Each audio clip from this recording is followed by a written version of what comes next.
यहाँ पर हम देखने वाले हैं क्लास 10th एनसीईआरटी का मैथ एक्सरसाइज 4.1 और 4.1 जैसा कि पता है हमको क्या है, द्विघात समीकरण से रिलेटेड एक्सरसाइज। तो पहले नंबर का प्रश्न है कि जांच कीजिए कि क्या निम्न द्विघात समीकरण है। तो द्विघात समीकरण हमको बताने। अब जैसा कि हमने पहले भी बात किया था कि जो द्विघात समीकरण का फॉर्म होता है ना, वो होता है द्विघात बहुपद, तुमने पढ़ा है, वो होता है ax² + bx + c बराबर, ये होता है द्विघात बहुपद। और इसके बराबर में यदि हम 0 लगा दें तो ये हो जाता है हमारा द्विघात समीकरण। उदाहरण से बात करेंगे तो अगर मान लो 3x² + 0 तो ये द्विघात समीकरण हो गया, 3x² + 5 ये भी द्विघात समीकरण हो गया, 3x² + 2x ये भी द्विघात समीकरण हो गया। और यदि लिखते हैं, और क्या लिख सकते हैं जी, 3x² या अगर हम लिख दे 2x + 5 तो ये बराबर में 0, ये द्विघात समीकरण नहीं होगा। तो तीनों में, चारों में, पांचों में अंतर क्या नजर आ रहा है तुमको? अंतर ये नजर आ रहा है कि ये कॉमन है, मतलब x² वाला टर्म अगर तुमको मिल रहा है तो द्विघात समीकरण होगा और x² वाला टर्म नहीं मिल रहा है तो द्विघात समीकरण नहीं होगा। कहने का मतलब क्या है कि देखो यहाँ पर ax² + bx + c के फॉर्म में होना चाहिए, जहां पर a शर्त है कि a 0 नहीं होना चाहिए। अब बाबू a अगर 0 नहीं होगा ना तो x² तो तुमको मिलेगा, जाहिर सी बात है। अदरवाइज b और c हमारा 0 हो सकता है, ठीक है। तो ये हमारा क्या है, इस पर ही हमको ये प्रश्न बनने वाले हैं। आज और प्रश्न पहला देखते हैं। तो यहाँ पर जो पहले नंबर का प्रश्न है, देखो यहाँ से पहले नंबर एक्सरसाइज 4.1 का x + 1 का होल स्क्वायर बराबर में है 2 × x - 3। अब जैसा कि हमको पता है कि x + 1 का होल स्क्वायर करना है, मतलब a + b का होल स्क्वायर का फॉर्मूला तुमको पता होना चाहिए।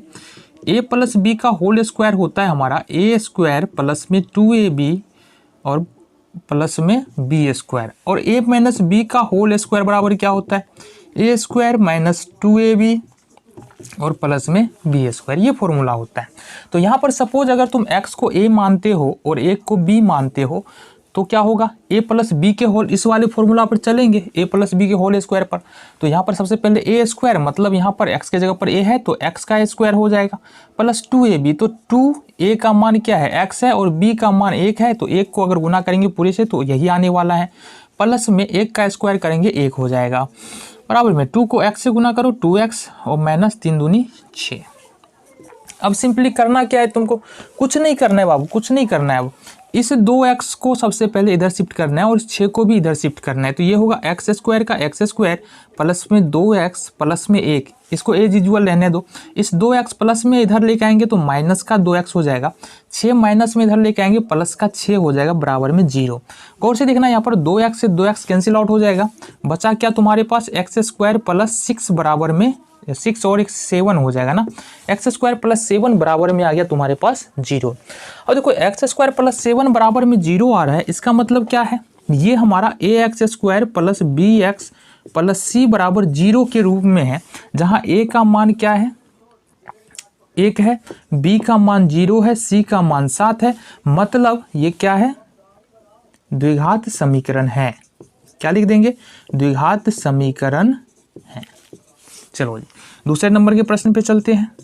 देखो दूसरे नंबर का प्रश्न क्या है, x² - 2x, x² - 2x बराबर -2 × में 3 - x, ये प्रश्न है तुम्हारा।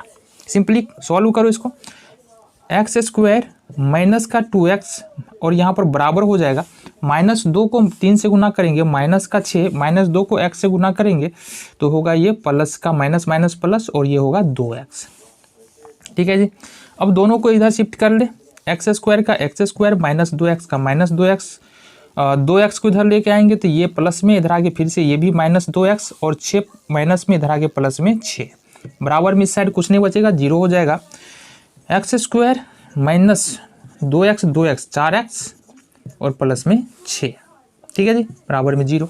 अब इसको भी देखें तो ये किस फॉर्म पे आ रहा है हमारा, ठीक है, प्राप्त समीकरण ax² + bx + c रूप